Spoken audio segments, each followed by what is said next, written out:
glaubst, dass ich fleißig gewesen bin, dass ich gearbeitet habe, dass ich mich in diesen Jahren für dich eingesetzt habe, dass ich anständig meine Zeit verwendet habe im Dienste meines Volkes. Gib du jetzt deine Stimme ab. Wenn ja, dann tritt für mich ein, so wie...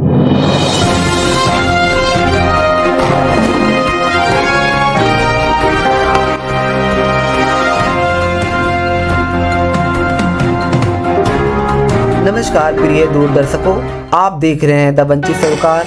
मैं हूं कुणाल। आज हम एक बेहद गंभीर विषय पर चर्चा करने जा रहे हैं, तानाशाही का उदय और लोकतंत्र का पतन। क्या आपने कभी सोचा है कि कोई भी लोकतांत्रिक देश अचानक तानाशाही में कैसे बदल जाता है? क्या यह एक दिन में होता है? बिल्कुल नहीं। यह एक धीमी, योजनाबद्ध और खतरनाक प्रक्रिया होती है जो समाज में कई छोटे छोटे बदलावों के जरिए शुरू होती है। Hitler, Mussolini, Stalin, Kim Jong इन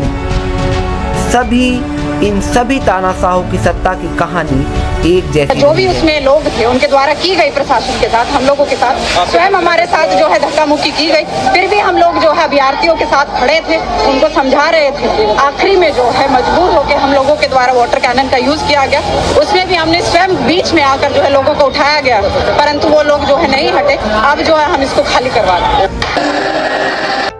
फिर इन्होंने जनता से उनका लोकतंत्र छीन लिया।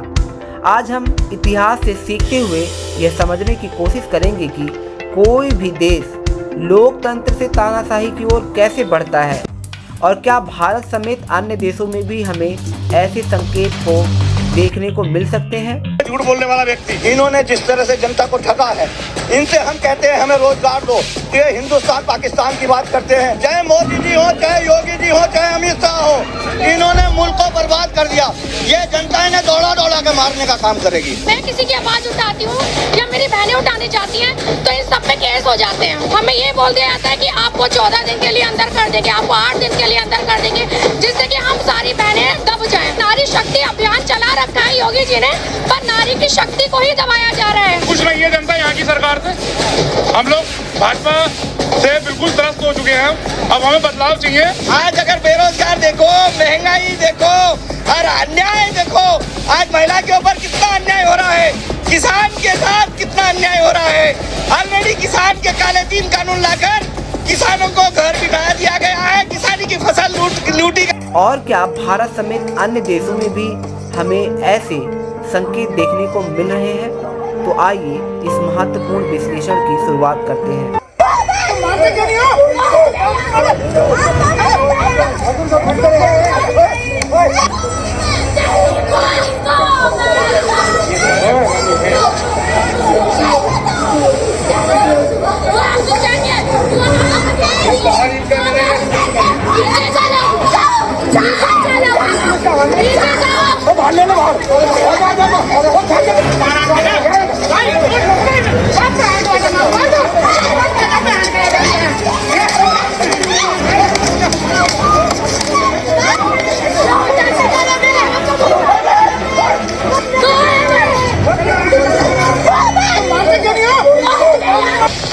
wollen den Frieden und werden immer bereit sein, für den Frieden zu arbeiten, einen wirklichen, fruchtbaren Frieden, der die Fragen des Sieghaus des Zusammenlebens der Völker ergeben, nicht mit Stillschweigen übergeht, sondern sie löst। Number 1, लोकतंत्र से तानाशाही की ओर पहला कदम, सत्ता पर मजबूत पकड़। तानाशाही की शुरुआत हमेशा सत्ता की असीमित लालसा से होती है।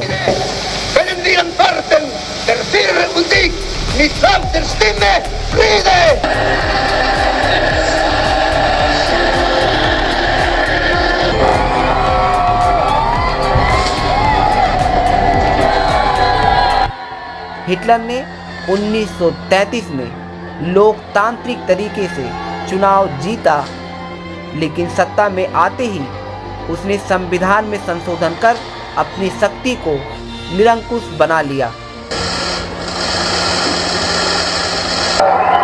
दादरा और नगर हवेली के, ये आंकड़ा बहुत बड़ा है, ये आंकड़ा डराने वाला है। इसका मतलब है कि हर 3 में से एक व्यक्ति ओबेसिटी की वजह से गंभीर बीमारियों की चपेट में आ सकता है। His house. Prime Minister participated in all the festivities and also took part in the aarti. Now these visuals have led to a big political storm. Opposition MPs are now saying that they are losing confidence in the independence in the CGI.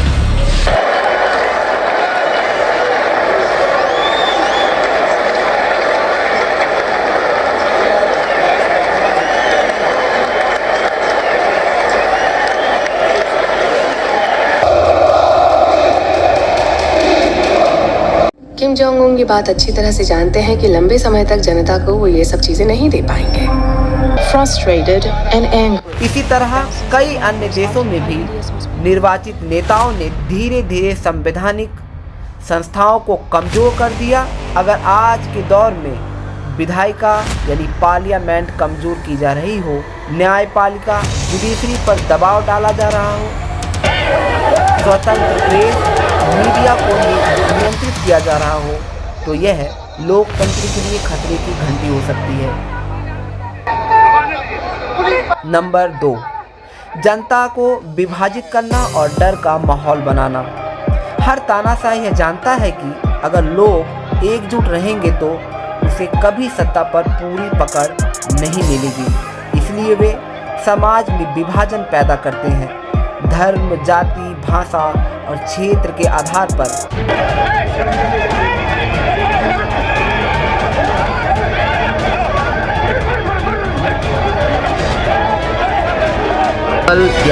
और स्वतंत्र अभिव्यक्ति पर लगाम। Hitler ने Germany में propaganda मंत्रालय बनाया जो यह तय करता था कि जनता को क्या देखना और सुनना चाहिए।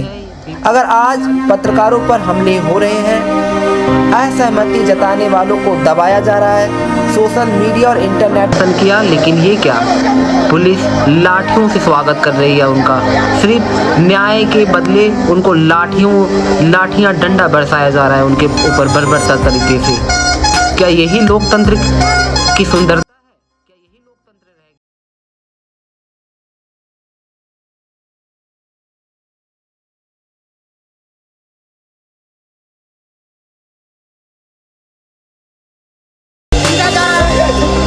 या अब भी और कुछ देखना बाकी है?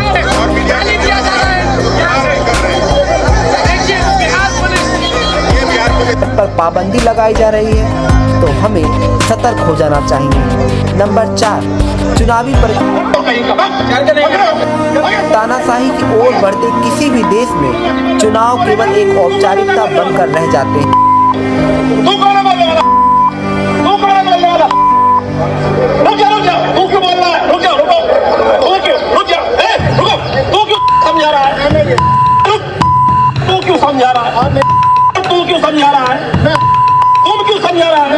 वो अधिकारियों के बीच क्यों आया? वो अधिकारियों के बीच क्यों आया? आप क्या कह रहे हैं? बैठाइए इसको, बैठाइए इसको, बैठाइए इसको, बैठाइए इसको, बैठाइए इसको, लोगों को बता रहे हैं।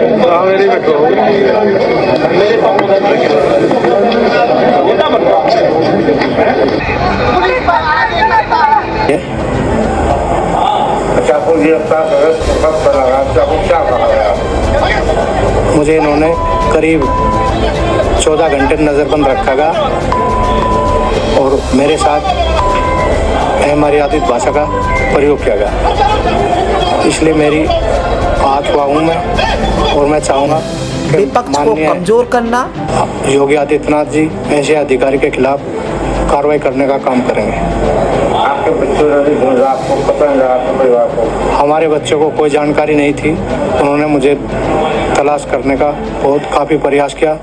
मेरे पास मेरा फ़ोन इन्होंने जब्त कर लिया था और मैं रात के करीब 11:15 बजे के करीब उन्होंने मुझे रिहा करने का काम किया। निष्पक्ष चुनाव आयोग को सरकार के अधीन करना, लगे पीछे हट जाओ नहीं मैं गोली चला दूंगा। दो पक्षों के बीच में झड़प हो गई है। मतदाताओं को भ्रमित करना, यह सब तानाशाही की राह को आसान बनाता है। की ओर बढ़ता है तो वह लोगों की आर्थिक स्थिति को अस्थिर करने का प्रयास करती है, क्योंकि एक आर्थिक रूप से कमजोर और मानसिक रूप से भ्रमित जनता सत्ता के खिलाफ आवाज उठाने की हिम्मत नहीं कर पाती। वाला किसान मूवमेंट बाहर बोलने से पहले इनसे मिलने गया। उस मुलाकात में जो इनका रुख देखा, उसके बाद मैंने तय किया कि नहीं, अब बोलना पड़ेगा और छोड़ना होगा, छोड़ दूंगा। किसानों के बारे में बिल्कुल चिंतित नहीं थे, इन्होंने कर दिया। तो लेकिन ये दोनों कैंसिल कर दिया।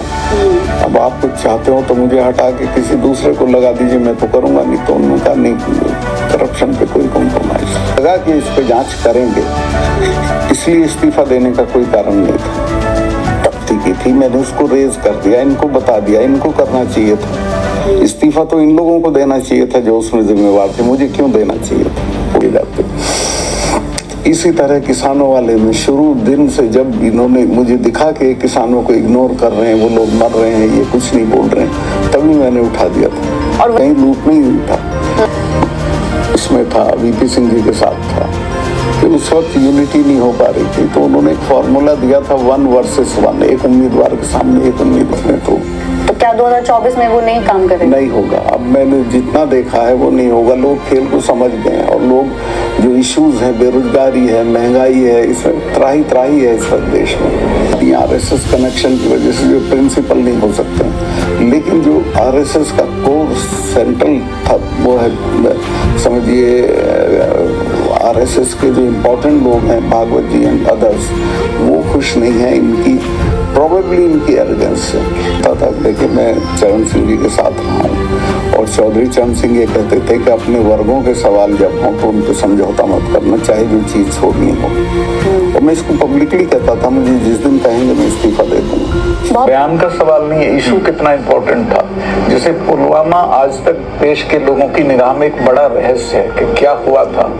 उसमें जो हमारी गलतियां थी उनको मैंने एडमिट किया था और मैंने इनको जब ये निकले वहां से कॉर्बेट पार्क से बाहर, तो इन्होंने ढाबे से मुझे फोन किया और पूछा सतपाल भाई क्या हुआ। मैं कहा ऐसे ऐसे हुआ, लेकिन इसमें हमारी भी गलती थी। तो उन्होंने कहा अभी चुप रहो, मैं आ जाऊँ दिल्ली तब बात करेंगे। फिर मुझे NSA का फोन गया, उसने कहा सतपाल भाई इस पर बोलना नहीं है अभी कुछ। मैं कहा ठीक है नहीं बोलना, बट द फैक्ट वाज कि CRPF ने इतना बड़ा काफिला कभी इनसे जहाज मांगे थे होम मिनिस्ट्री से, जो 5 एयरप्लेन मेरे से मांगते तो मैं कर देता, लेकिन मैं लूप में ही नहीं था। उन्होंने अपना मिनिस्ट्री में मांगे, मिनिस्ट्री ने मना कर दिया, तो वो सड़क से चल दिए। फिर उसमें और हमारी कमियां थी, जिसमें जहां से ये घटना हुई, जहां वो गाड़ी घुसी थी, वो 10 किलोमीटर के स्ट्रेच पे 8-10 लिंक रोड उसमें आके मिलती हैं। हर जगह कहीं भी that was not being man, कहीं जिप्सी नहीं थी, कोई रोकने वाला नहीं था, कोई ले जाओ अंदर घुस जाओ। तो बहुत हमारी कमियां थी। उस जगह चाहता था कि नहीं भाई इतनी तादाद में एक्सप्लोसिव बिना पाकिस्तान के यहाँ से लोकली नहीं प्रोक्योर हो सकता, वो पाकिस्तान ने ही अरेंज करा होगा किसी तरह से। और वो जो पदव थे उसमें हसीब ड्राबू था, जिसके लिए जब भी मैं इनसे मिलता था तो ये पूछते थे हसीब से मिले कि नहीं मिले। तो खैर मैं 2-4 बार जब इन्होंने कहा तो एक बार उसे बुला लिया और ही केम, एक दलाली का काम लेके आया हुआ था कि आपने हुई। उसके ठीक अगले दिन सुबह 7 बजे आप राजभवन आए थे मुझे मिलने। क्या किसानों वाला उस पर तो बोलना तो कंट्रोवर्सी हो जाएगी। ये अखबार वाले ऐसा कर देते हैं कि मैं 2 हफ्ते तक ये इंतजार करता हूँ कि दिल्ली से कोई टेलीफोन करूँगा।